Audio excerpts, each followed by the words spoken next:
space is a place for us. Real people with real issues. Discussing real topics. Black space. A safe space for our community. So, as a police officer, you know, we kind of have a part in some political process, especially the criminal justice system and the political process as far as criminal justice, law enforcement, crime reform, all these different things that we don't. When you go to the table, a lot of people make a lot of good points, but when Black people come to the table, those points, we can make good points. We can make poignant points. We can make points that are absolute, that can work, that can reduce crime, that can do a whole lot of things. I'm speaking from a perspective from law enforcement. It doesn't get heard. And it never gets heard. And what made me change my political views is because I would go out and vote. You know, especially Obama era. Oh my God, everybody was so happy. Finally got a Black president. You know, he's going to be able to do stuff for us. And when I wasn't seeing Obama stepping up and making those strides, now he didn't make promises. I will give you that. He didn't make promises like, oh, I'm going to make the Black community better. He didn't make those promises. I think we had that expectation because he was a Black man from the South Side. Well, representing the South Side of Chicago, which is a predominantly Black area in Chicago where my father's from. We had these high expectations that he was going to pretty much be the Black savior and pull everybody out of all of the stuff that was going on in the Black community, and he didn't do so. And it made me want to kind of dive in deep as to politicians and politricks, as my father used to call it, politricks. And they're essentially people that come and feed you beat bullshit to get your vote. They will tell you every lie. They're like narcissistic lovers. They will tell you all type of shit to get you to fall in love with them. And then once they got you, they got what they want from you, they done. Oh, I didn't say that. Did I promise that? Oh, I didn't promise that. I don't remember promising that. And then Black folks were left holding the bag. They will come in the Black community and campaign and get you to fall in love with them. And then as soon as they get in office, it's like, what did I say about? Oh no, I didn't promise. I couldn't give that. I can't promise that. And I'm like, when are we going to get tired as a community of people making and breaking promises to us? I know we have a history of being victims, but when are we going to stop being victims? And it's funny because when I mentioned the name Claude Anderson, a lot of Black people haven't even heard of him. They don't know who he is. And, you know, when I started listening to his lectures and even following him now as an older man, he's like, we have to put our list of demands out there. And until those listed demands are met, we're going to withhold our vote until we get those demands met. Until somebody comes and sits at the table and negotiates on behalf of the Black community so that we can get our needs met, because we're making sure everybody else's needs are met.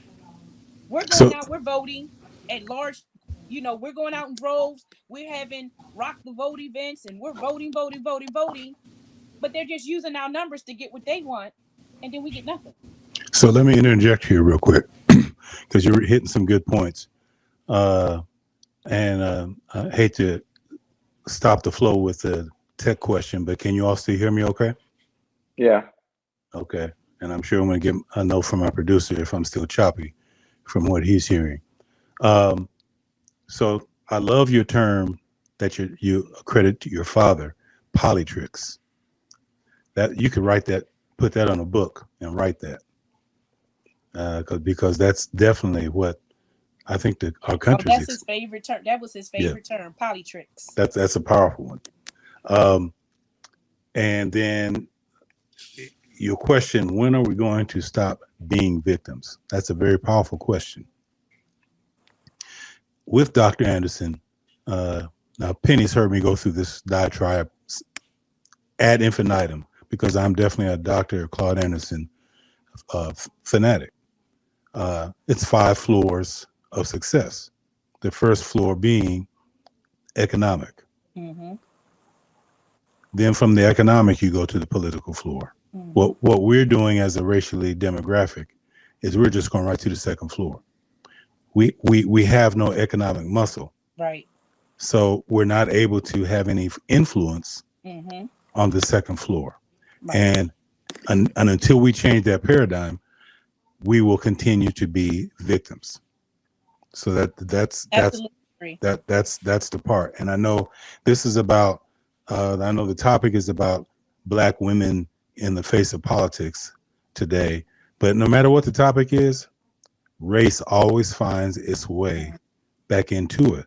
And the solution to these problems goes right back to Dr. Claude Anderson's prescription, which we in 222 still have not collectively decided to do. So And just go ahead. I feel like So money, finances, having financial backing speaks volumes, and it gets things heard. All of these different organizations are able to fund their causes when it comes to politics. They're able to fund it. We can't fund our causes. We can't fund what we need to get done in the Black community because we won't pool our money together as a community. You know, I think if I'm not mistaken, you know, we're probably among the only community of people that don't come we don't come together collectively financially and pool our money together to fund different political agendas. So we're asking for different things, but we don't have the money to go to the table. We can't go to negotiate with nothing how other. did I have a question? I want to interject. How did Black, so, and again, I'm gonna get kind of back on the subject because I disagree. I don't think that we're voiceless. All politicians use voters to get elected. That's just the nature of the game. But the squeaky wheel gets the grease. Black women proved to be very um, influential in Georgia. They proved them to be very influential nationally. The vice president is a Black woman. The chair of the Democratic Party is a Black woman. And there are a plethora of very influential Black women in Congress. But are they Um, influential in the Black community, or are they influential in their we don't position? make demands from them as a community. Black women want black, and again, because they're the face of the Democratic Party. Black men aren't really as influential. Our women are, but they're not making a demand of Congress for anything other than representation and or agenda items that are important to them. For example, the student loan issue. That's much more beneficial to Black women and, well, women in general, because y'all hold the lion's share of student loan debt because y'all have the degrees and, you know, the enrollments, and so that's still on the table, and I'm pretty confident it's going to come to fruition pretty soon. Um, as far as the local issues, there's no demands. There's no demands. Um, our boys are suffering exponentially, and considering overwhelming majority of our boys in our community are, you know, parented primarily by Black women, you think that that's what the demands would be to improve the community long term, but it's not. Wait a They want minute. the What power. community are you in? Are you in a I'm in. predominantly white community? Because the community that I'm in, all I see is Black women rallying for Black men, rallying to protect them from the police, rallying That's to those going things to their those politicians and those creating uh petitions and all kinds of things to I see protect I see Black black men. I How see is that Black only women. beneficial to Black women? Listen, I spent 13 years in politics, state, I local, and understand federal. that you spend it in politics, but did you spend it in your community?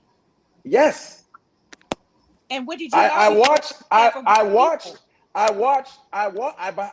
But my biggest lobby in behalf of Black people was education, because I watched, for example, in the city of Milwaukee, I watched the state allow public schools and charter schools use Black people as pawns to tear each other up over the little funding. So what I suggested is that you stop fighting each other, unify, demand better education, and get more money for the both of you, for both groups. But no, that's not how it panned out. So, But but that was black women that did that, or was that a community? yes. You had black women on the side of public schools saying we don't want charter schools and private schools, or the getting money, the choice schools getting money. Then the black women on the choice side, these public schools suck and we want our schools to get money. I kept saying, listen, why don't y'all join forces and make a demand for more money in education? Because all you're doing is fighting over the same dollar. But that group, and I'm talking about black women as a political group, not as a group of women. The black women as a political group, they don't want anybody that's not a black woman telling them anything about their agenda. Case in point, again, they made demands that the Dems give them a black woman for vice president, which I thought was a stupid demand. They made a demand to get a black woman in the Supreme Court. Another stupid demand. But these are black women that are pushing a white agenda. They're pushing a black woman agenda. They're not pushing a black woman agenda. They're pushing absolutely pushing the black woman agenda. And a white woman agenda. What white woman agenda is Kamala Harris? Okay, stop right there. Because what I'm noticing here, the overall theme of your discussion really points to one particular area, but there's a lot of individual areas that you've hit. You guys covered like 3 or 4 different dilemmas within the relationship between the black female and the black male. So I want to delineate those some more. But before we go further, since Mojo's back in, he got cut off mid-sentence on what he wanted to bring in. I want to make sure his perspective is integrated within this conversation. Go ahead, Mojo. Well, one thing, people constantly come back to what did this black person, whether it be a black woman, a black man, when they get in office, what are they doing specifically for the black community? But before you ask that question, do you know what their actual job is? Is if them doing in the scope of their job, do they have the capacity to do the things that you want? Because usually when you actually look at it, the expectations of black people, when they say the black community, their expectations of the candidates are unrealistic, because that's not what the candidate does. And we do not have the luxury that particularly a white man in a position, they have a lot of latitude to do a lot of things that are not even part of the description for that position. They have a lot of leeway to help their friends. And no, we have exactly this much, exactly what you're supposed to do, whether you're a city commissioner, a county commissioner, whether you're a legislature, because from the day that you get elected, they're sitting there looking at everything you do. They're waiting for you to slip up. They're waiting for them to impeach you, to arrest you. You don't have any latitude to do anything outside of the scope of your job. And generally, what the scope is like when they say, well, this person asked for money, but that's not how money appropriations works anyway. No individual in any state legislature, no individual in the U.S. House has any ability to appropriate funds by themselves. So saying, well, this person didn't give money, that's not. Do we have realistic expectations of a candidate before you say, well, they didn't do anything? Just like saying, what did Kamala do? The vice president doesn't do anything except for the deciding vote in the Senate. They have zero other powers. They have to wait till the president dies and be the deciding vote if it's 50-50. What else is in their job description? But continue. Okay. Okay. You all still can hear me, right? Okay. Yeah, yes. I can hear you. The question that you asked, I think, parallels with Asha's question.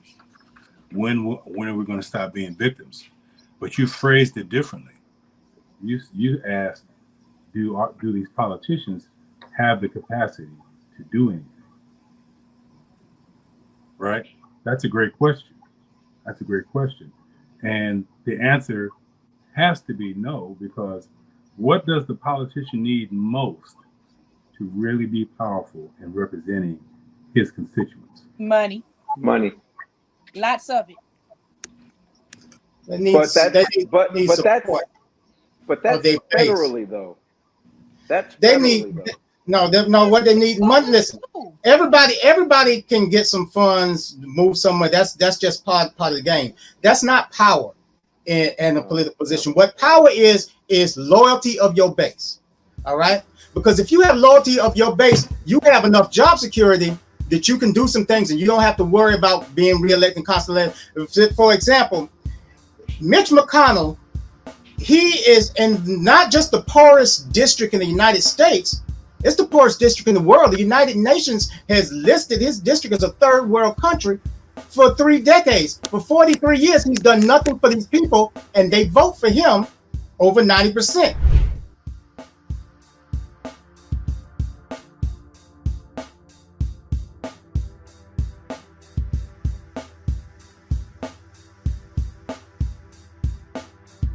Black Space, a safe space for our community.